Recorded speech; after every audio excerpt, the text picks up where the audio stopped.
Hello everyone, welcome to Dubey research academy. आज मैं आपको टुडे करंट अफेयर के बारे में बताऊंगा। तो आइए चलते हैं प्रश्न संख्या 1 पर। निम्न में से किस राज्य के पूर्व मुख्यमंत्री केशुभाई पटेल का हाल ही में 92 साल की उम्र में निधन हो गया है? ऑप्शन है केरल, पंजाब, बिहार, गुजरात। सही उत्तर होगा गुजरात। गुजरात के पूर्व मुख्यमंत्री केशुभाई पटेल का हाल ही में 92 साल की उम्र में निधन हो गया है। वे 2 बार गुजरात के मुख्यमंत्री रहे थे। वे पिछले महीने ही सोमनाथ मंदिर ट्रस्ट के दोबारा अध्यक्ष चुने गए थे।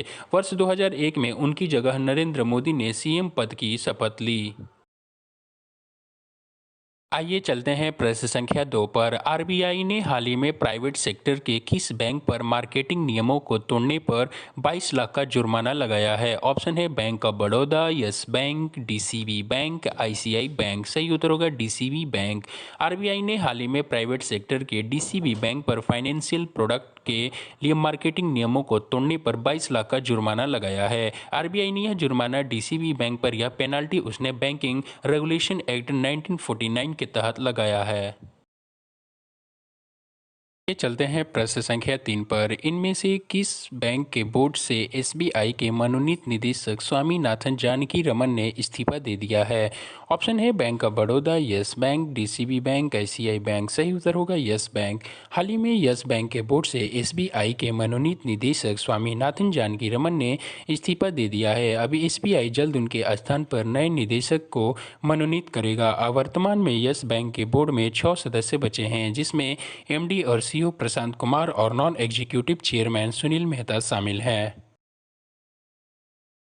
चलते हैं प्रश्न संख्या 4 पर। भारत ने मध्य एशिया में विकास परियोजनाओं के लिए कितने अरब डॉलर की सहायता देने की घोषणा की है? ऑप्शन है 1 अरब डॉलर, 2 अरब डॉलर, 3 अरब डॉलर, 5 अरब डॉलर। सही उत्तर होगा 1 अरब डॉलर। भारत ने मध्य एशिया में प्राथमिकता वाली विकास परियोजना के लिए 1 अरब डॉलर की सहायता देने की घोषणा की है। साथ ही भारत ने आतंकवाद और उग्रवाद की आम चुनौतियों का सामना करने के लिए सहयोग और विस्तार देने की भी प्रतिबद्धता जताई है।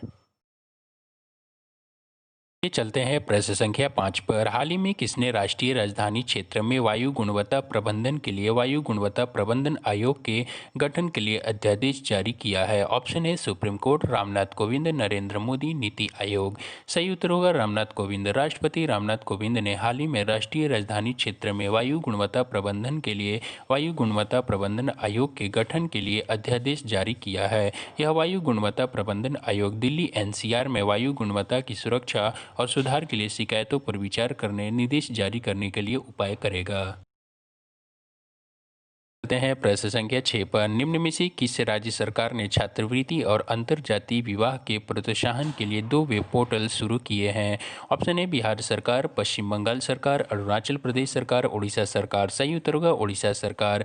उड़ीसा सरकार ने हाल ही में छात्रवृत्ति और अंतर्जातीय विवाह के प्रोत्साहन के लिए 2 वेब पोर्टल शुरू किए हैं, जिसमें अंतर्जातीय विवाहित जोड़ों की मदद करने के लिए आवेदन के 60 दिनों के भीतर प्रोत्साहन राशि प्राप्त करने के लिए सुमंगल पोर्टल शुरू किया गया है। साथ ही अंतर्जातीय विवाह प्रोत्साहन राशि को भी 1 लाख रुपए से बढ़ाकर 2.5 लाख रुपए तक कर दिया गया है।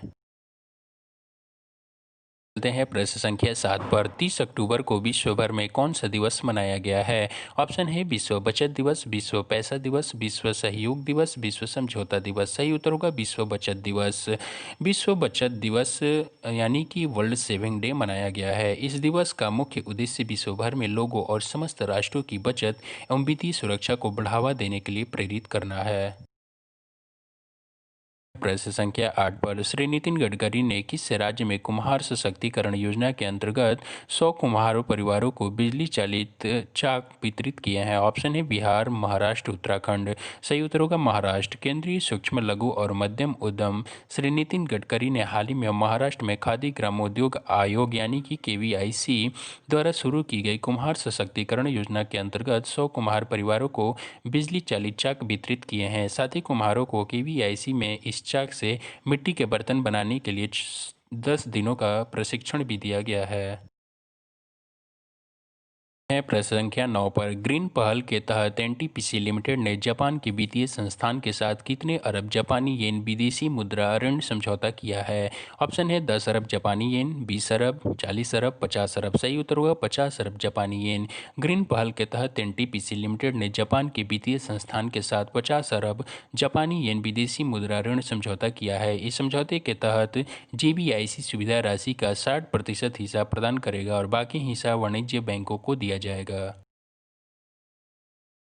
है प्रश्न संख्या 10 पर इनमें से किसने UN global climate action award 2020 जीता है? ऑप्शन है Greta Thunberg, world bank, UNESCO, global Himalayan expedition. सही उत्तर होगा ग्लोबल हिमालयन एक्सपीडिशन। हाल ही में भारतीय संगठन ने पर्यटन और प्रौद्योगिकी का इस्तेमाल दूर दराज के समुदायों को सौर ऊर्जा उपलब्ध कराने के लिए संयुक्त राष्ट्र का प्रतिष्ठित पुरस्कार जीता है, जबकि ग्लोबल हिमालयन एक्सपीडिशन 2020 के UN global climate action award के विजेताओं में शामिल हुआ है।